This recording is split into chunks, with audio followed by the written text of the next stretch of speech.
सर्वप्रथम भारतीय घटनेचे शिल्पकार, युगपुरुष, महामानव डॉक्टर बाबासाहेब आंबेडकर यांना विनम्र अभिवादन करतो.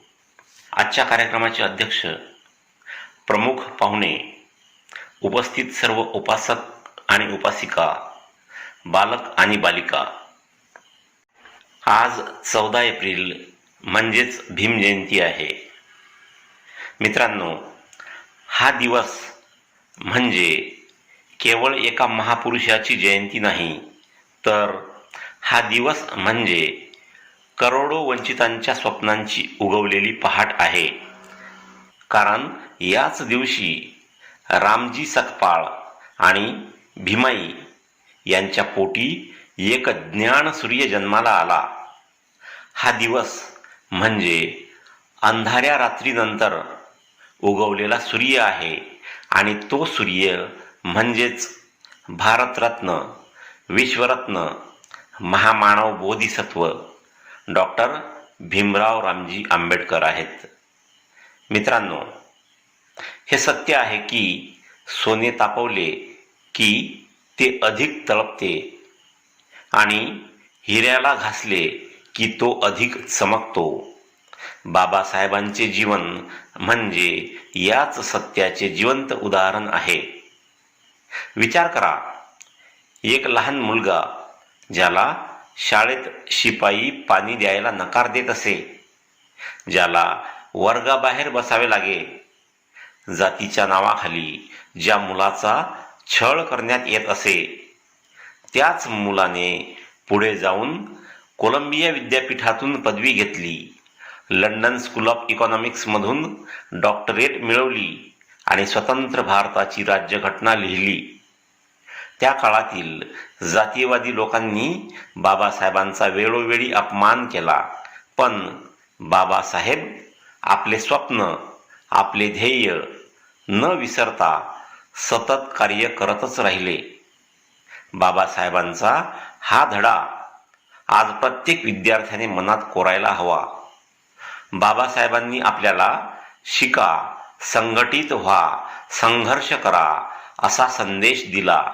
त्यांचा हा संदेश म्हणजे केवळ घोषणा नाही, तर ही एक जीवन पद्धती आहे.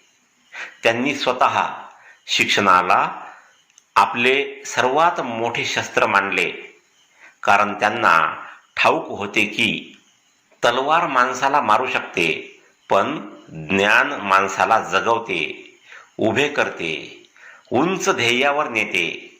म्हणूनच माझ्या प्रिय विद्यार्थी मित्रांनो, जेव्हा तुम्हाला अभ्यास कंटाळवाणा वाटतो, जेव्हा परीक्षेची भीती वाटते, जेव्हा यश दूर वाटते, तेव्हा बाबासाहेबांची आठवण करा, जे दिव्याच्या उजेडात रात्रभर वाचत बसायचे, 18 तास अभ्यास करायचे.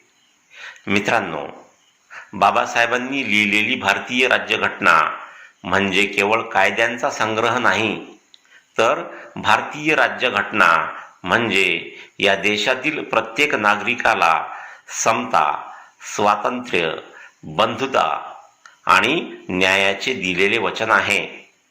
या राज्यघटनेनुसार श्रीमंत असो की गरीब, स्त्री असो की पुरुष, शहरातील असो की खेड्यातील, राज्यघटनेसमोर म्हणजेच कायद्यासमोर सारे समान आहेत. मित्रांनो, बाबासाहेब आज आपल्यात नाहीत, पण त्यांचे विचार जिवंत आहेत.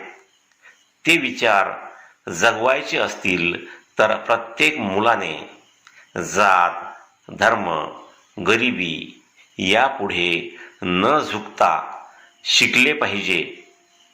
बाबासाहेबांनी एका ठिकाणी म्हटले होते की मी एखाद्या समाजाची प्रगती त्या समाजातील स्त्रियांच्या प्रगतीवरून मोजतो. म्हणून आपला समाज जर आपल्याला प्रगतीपथावर न्यायचा असेल तर मुली शिकल्या पाहिजेत. म्हणून मुलांच्या बरोबरीने मुली सुद्धा शिकल्या पाहिजेत. बाबासाहेबांना खरी आदरांजली म्हणजे त्यांचे विचार आपल्या जगण्यात उतरवणे. म्हणून मित्रांनो, अंधश्रद्धेला नाकारा, विज्ञान स्वीकारा, माणसा माणसात भेदभाव करू नका, कारण माणुसकी हाच सर्वात मोठा धर्म आहे.